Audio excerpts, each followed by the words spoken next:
Bonjour à vous, donc j'espère que vous allez tous bien. Bienvenue sur la chaîne de l'univers de l'ange en ce jeudi 16 avril 2020.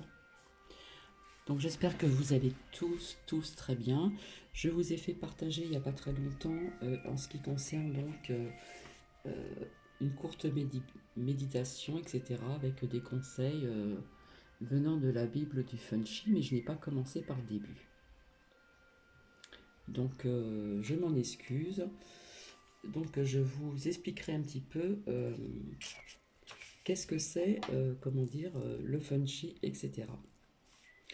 Mais avant tout, je vais vous relire quelque chose que j'ai trouvé vraiment très touchant et qui est d'ordre actuel. Donc, je vais vous parler de notre Terre ici, notre planète, notre Terre Gaïa. Vous l'appelez comme vous le voulez. Personnellement, c'est notre terre-mère. C'est, nous sommes ses habitants. Elle ne nous appartient pas. C'est nous qui lui appartenons quelque part. Nous vivons sur cette planète. Nous sommes ses habitants, ces petits humains qui avons commis beaucoup d'erreurs, malheureusement. Je l'ai déjà lu, mais j'avais envie de vous repartager ceci. Je m'appelle la Terre. Je n'ai créé aucune frontière, ni de drapeau multicolore qui sépare les nations, ni de chants patriotiques qui attisent la haine. J'offre mes rivières, mes océans, ma nature, mes forêts, la beauté des fleurs et des animaux à mes touristes. Je suis généreuse, c'est ma nature. J'aime les enfants qui me le rendent bien. J'offre un paradis pour vivre heureux et solidaire. Mais il y a une graine qui a mal pris. C'est la graine de la conscience. Cela concerne essentiellement les humains, car les autres êtres vivants et la nature suivent le cycle naturel de l'évolution. Alors je lance un appel à la communauté planétaire, que celui qui déterre la graine de la conscience la diffuse à tous les vents et permettre l'éclosion d'une nouvelle humanité. Il en va de ma survie et celle des êtres vivants. Regardez-moi et aimez-moi comme je vous aime. J'ai trouvé ça vraiment touchant, je me suis permise de la relire. Alors, pour en revenir donc à la Bible du Funchi, hein, si ça intéresse certaines personnes, j'ai trouvé cela intéressant puisque, comme je vous l'avais dit, ça fait des années que je l'ai, et puis j'ai, expérimenté certaines choses depuis un certain temps. Donc là, on nous parle des bases du Funchi.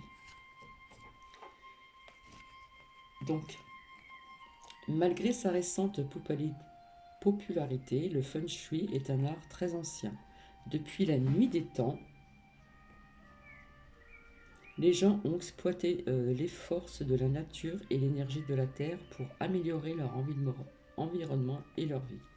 De nos jours, où la vie présente tellement de défis, il est essentiel que les forces de la nature travaillent avec vous, afin que votre potentiel plénier puisse être mis à contribution et la meilleure ambiance créée pour la réussite. Le Feng Shui propose de nombreuses solutions favorisant ce processus. Donc le Feng Shui a conquis le monde entier. Tous les milieux sociaux, depuis les célébrités et les grandes entreprises jusqu'aux voisins, l'utilisent. Sa réussite est logique. Vous vous sentez mieux et votre potentiel est à son maximum dans l'ambiance appropriée. Encore plus important, vous constaterez rapidement que le Feng Shui est efficace et contribue non seulement à l'amélioration de votre maison et de notre environnement immédiat, mais aussi de votre santé. de vos humeurs, de vos relations, de votre créativité, de vos finances, de votre vie familiale, de votre carrière et de votre vie spirituelle. Parmi les autres avantages dont vous profiterez grâce au feng shui, on y trouve un contrôle plus considérable de votre destin, une meilleure compréhension de la vie, une atmosphère plus heureuse chez vous, une plus grande prise de conscience des forces de la nature, un environnement contribuant à votre épanouissement. Le feng shui ne comporte pas de solution magique. Il favorise le développement personnel d'une manière permettant de puiser dans le pouvoir qui vous entoure et de vivre pleinement votre vie. Donc ces idées présentées ici vous permettront de traduire à la réalité du rêve Feng Shui et de vous charger en énergie en exploitant des forces environnementales. Les principaux concepts à la base du Feng Shui, donc pages, etc., comprenez-les et tout le reste devient logique. Maîtrisez les principes et les façons d'agir du Feng Shui. À ce sujet, ce sujet donc passionnant ne sera plus un mythe et une superstition,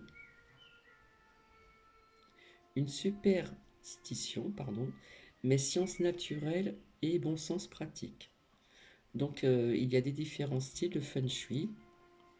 Donc chaque école feng shui est minutieusement expliquée, voire page Intel, vous permettant ainsi d'identifier les divers styles qui semblent parfois se contredire et de comprendre d'où viennent les attitudes ou les personnes. En ce qui concerne les termes yin et yang, donc on nous dit d'aller voir à la page Intel décrivant les façons opposées et complémentaires dont vous réagirez au chi entrant dans votre champ énergétique. Le yin et le yang établissent une connexion vitale entre vous et tout ce qui existe. Donc j'ai trouvé ça vraiment intéressant. Donc pour mieux comprendre, qu'est-ce que le feng shui? Donc les éléments essentiels. Le terme feng shui se traduit littéralement par vent et eau. L'amalgame, l'interaction, la circulation et l'interprétation de ces deux éléments générateurs de vie décrivent l'énergie fondamentale, le chi du feng shui.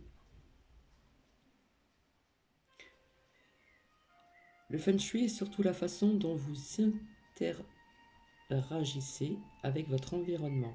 Comme votre maison exerce l'une des plus considérables influences sur votre vie, et étant donné que vous en avez le contrôle, en pratique, le feng shui tend à se focaliser sur cet espace de vie. Bien entendu, le feng shui s'applique aussi à votre environnement de travail, à votre jardin, à votre bistrot préféré ou à tout espace où vous aimez passer du temps. En comprenant donc les rapports essentiels du feng shui, vous pourrez changer les principales influences qui jouent sur vous et donc vos sentiments. Alors, les origines du feng shui. On peut remonter les traces du feng shui jusqu'aux civilisations anciennes de l'Égypte, de l'Inde et de la Chine. On connaît de nombreux exemples de mégalithes érigés par l'homme pour influencer ses semblables. Les cercles de pierre dressés d'un bout à l'autre de l'Europe, les grands temples aztèques d'Amérique centrale, les pyramides égyptiennes. Les pierres servaient d'antennes collectant et distribuant l'énergie des cieux et de la terre, stimulant une région et lui donnant vie. Les cercles de pierre tels que ce qui s'y trouve donc en Grande-Bretagne étaient conçus de sorte que le rayonnement solaire à l'aube soit dirigé vers le centre, intensifiant ainsi l'effet global. La forme des grandes pyramides d'Égypte et des temples aztèques d'Amérique centrale permettait de concentrer les énergies terrestres naturelles et de les combiner avec les énergies du cosmos afin d'enfermer cet amalgame dans l'espace central de ces ensembles. Les ouvertures laissaient les rayons de soleil pénétrer au cœur de la structure. Les peuples anciens connaissaient parfaitement le système solaire et étaient capables de calculer les solstices et les équinoxes. Les structures étaient donc conçues pour que lors de ces événements astronomiques, le soleil y concentre toute sa force. L'influence chinoise. Les principes essentiels à la base du feng shui moderne sont originaires de Chine. La culture chinoise comportait depuis la nuit des temps le concept prônant la connexion des individus au monde qui les entourait grâce à une charge subtile d'énergie électromagnétique, le qi. Les concepts du yin et du yang, les 5 éléments et les trigrammes définissaient donc cette interaction. Ces concepts servaient les traditions chinoises, la guérison, la philosophie, l'astrologie, les arts martiaux, les unissant toutes par les éléments communs. La Chine est considérée comme le pays d'origine du feng shui. Le feng shui moderne doit mettre ces concepts dans un contexte global.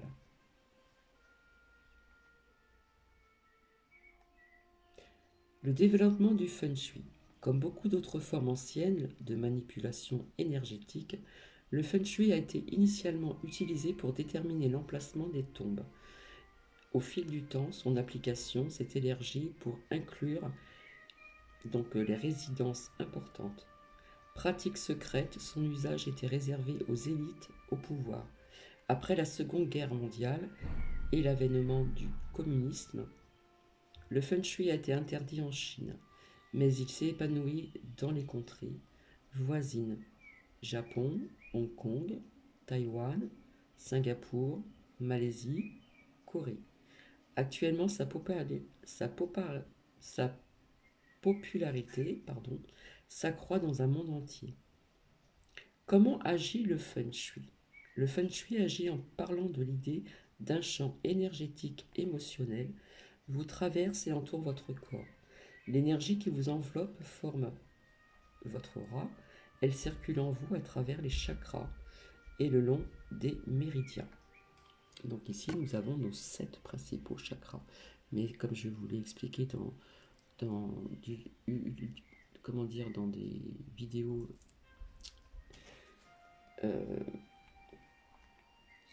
je n'arrive pas à trouver le mot. Dans d'autres vidéos, tout simplement, je vous parlais donc d'autres chakras. Nous avons d'autres chakras dans notre corps énergétique, notre corps énergétique, donc les chakras énergétiques. Cette charge subtile d'énergie électromagnétique transmet donc vos pensées, vos idées et vos émotions à chaque cellule du corps. Ce processus étant à double sens, la façon dont vous utilisez votre corps influence aussi votre mental et votre cœur. Ce processus de chargement énergétique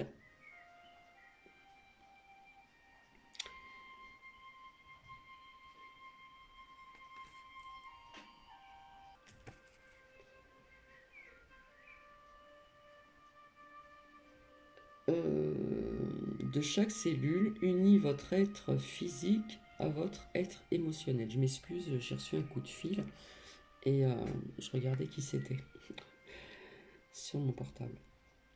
En outre, l'énergie de la surface de votre corps s'amalgame à l'atmosphère qui vous entoure, induisant des changements subtils de vos pensées et de vos sensations. Au fil du temps, cet amalgame risque d'affecter votre corps physique. Les influences externes auxquelles est soumise votre énergie sont variées. Paysage, ville, entourage, voisins, maison, lieu de travail, climat, énergie solaire, la lune et la position des planètes. Donc votre énergie émotionnelle interagit constamment avec l'énergie de votre maison au point que nombre de vos sentiments mettent en évidence l'endroit où vous vivez. Elle imprègne les pièces où vous passez du temps, imbibant leur atmosphère de vos émotions. En bref, vos pensées, sentiments et idées interfèrent sans cesse avec le monde environnant, si bien que vous êtes toujours influencé par les différentes énergies pénétrant dans votre champ énergétique. En même temps, vous émettez une énergie qui se répand dans l'espace que vous occupez. Chaque entité vivante est entourée par un champ énergétique visible sur des photographies.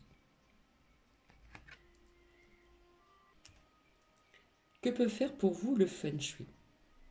Application du Feng Shui. Eh bien, on va nous parler de santé, de nos humeurs, de nos relations, de notre créativité, de notre talent de gestion financière, de notre vie familiale, de notre carrière professionnelle et de notre spiritualité. Donc en prenant le contrôle de la façon dont l'énergie qui vous entoure s'amalgame avec votre propre énergie, vous commencez à identifier les changements intérieurs exigés pour une meilleure réussite. Si la confiance en soi accrue est exigée pour réussir professionnellement, consolidez grâce au Feng Shui ce trait de votre personnalité au lieu d'imaginer que cet art fera des miracles sans que vous ayez à lever le petit doigt. En vous basant sur ce raisonnement, vous pouvez appliquer donc le Feng Shui à tout aspect contrôlable de votre vie. Par exemple, pour vous faire plus d'amis, vous devez devenir plus expressif. Pour obtenir de meilleurs résultats à vos entretiens, vous devez être plus assuré. Pour profiter d'une bonne relation, vous devez montrer une plus grande compréhension. Donc le Feng Shui n'agit pas que sur les événements échappant à votre contrôle. Il est donc peu probable que l'argent se déverse de nulle part, que l'amoureux parfait tombe du ciel ou que le secret de la vie éternelle soit brusquement révélé. Donc voici quelques petites petite lecture au niveau de la Bible du Feng Shui. Peut-être que si ça vous intéresse, je continuerai. On nous parle aussi du yin-yang, donc peut-être que je reviendrai aussi là-dessus. Donc voilà. Qu'est-ce que je voulais ajouter aussi? Je pense que j'ai fait le tour, donc c'est très court. Par contre, je vais revenir vers vous en ce qui concerne donc ce déconfinement qui logiquement doit être mis en place le 11 mai. Je reviendrai vers vous aussi pour cette nouvelle lune. Cette nouvelle lune du 23 avril 2020. Voilà, donc je vais revenir vers vous pour parler un petit peu de ce confinement, la rentrée, des classes aussi. Je vais revenir aussi vers vous en ce qui concerne aussi les hautes énergies au niveau du chakra du cœur. Je vais vous parler un petit peu de la 5D, donc la cinquième dimension, de la 3D, de faire attention à la 5G au niveau de sa radioactivité qui est très puissante et qui peut baisser donc nos énergies. Et je reviendrai vers vous pour d'autres nouvelles aussi. Et puis au niveau des vaccins. Donc je vous dis à tout à l'heure. Bisous.